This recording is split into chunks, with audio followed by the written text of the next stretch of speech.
I'm reading this afternoon from Matthew 27 on the crucifixion of Jesus. Now when morning came, all the chief priests and the elders of the people conferred together against Jesus to put him to death. And they bound him and led him away and delivered him to Pilate the governor. Then when Judas, who had betrayed him, saw that he had been condemned, he felt remorse and returned the 30 pieces of silver to the chief priests and elders, saying, I have sinned by betraying innocent blood. But they said, What is that to us? See to that yourself. And he threw the pieces of silver into the temple sanctuary and departed. And he went away and hanged himself.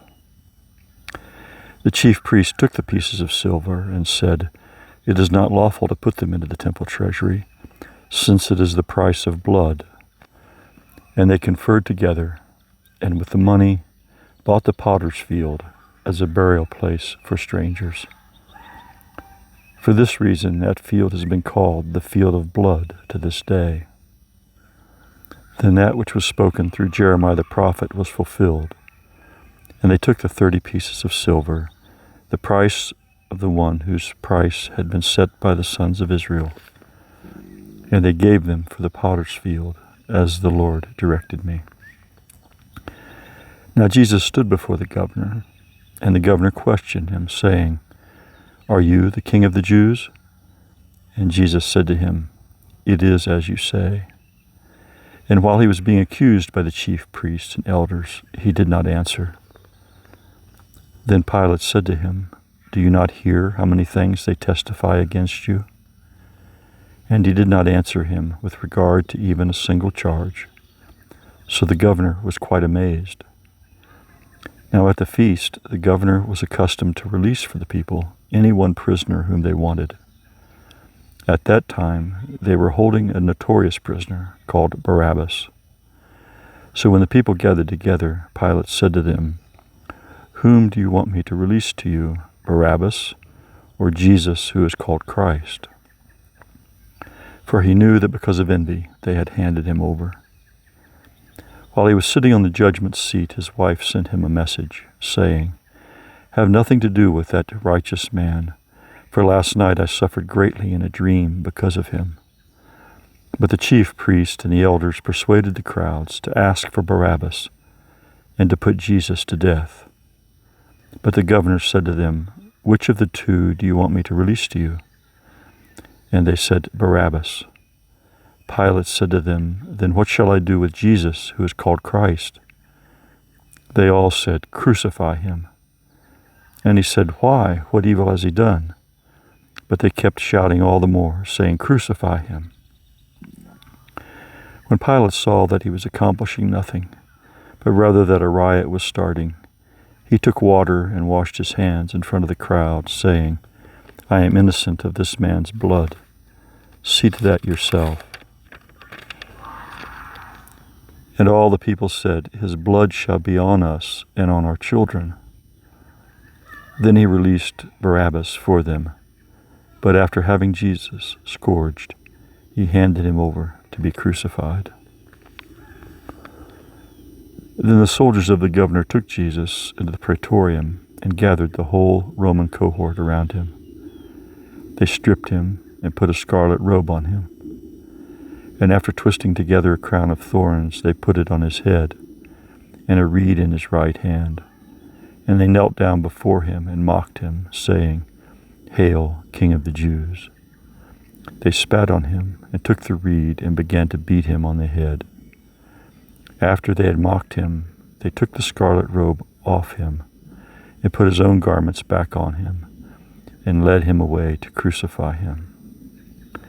As they were coming out, they found a man of Cyrene named Simon, whom they pressed into service to bear his cross.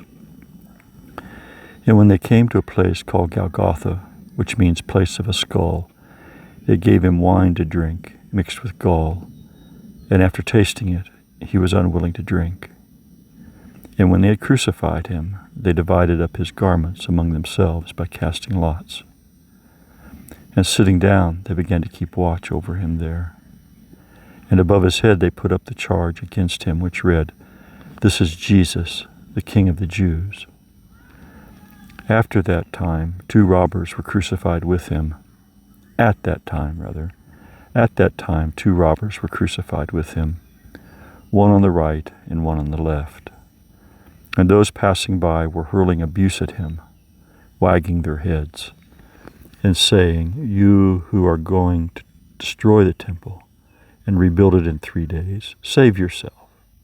If you are the Son of God, come down from the cross."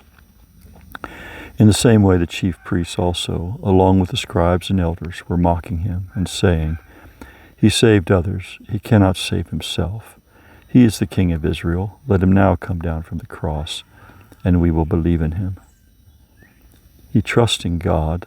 Let God rescue him now, if he delights in him. For he said, 'I am the Son of God.'" The robbers who had been crucified with him were also insulting him with the same words. Now from the 6th hour darkness fell upon all the land until the 9th hour. About the 9th hour Jesus cried out with a loud voice, saying, "Eli, Eli, lama sabachthani?" That is, my God, why have you forsaken me?" And some of those who were standing there, when they heard it, began saying, "This man is calling for Elijah." Immediately one of them ran, and taking a sponge, he filled it with sour wine, and put it on a reed, and gave him a drink.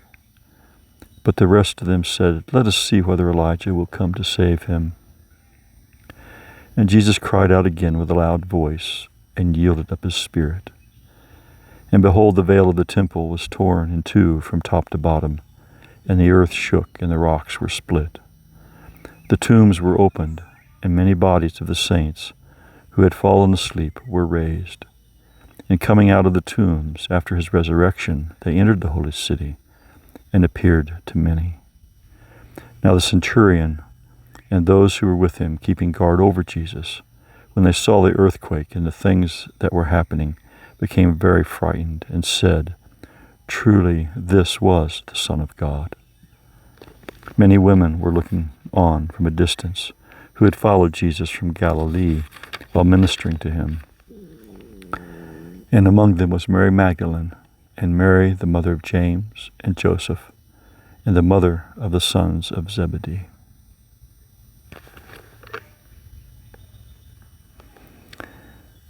I hope you find the reading a blessing and nourishing to your soul.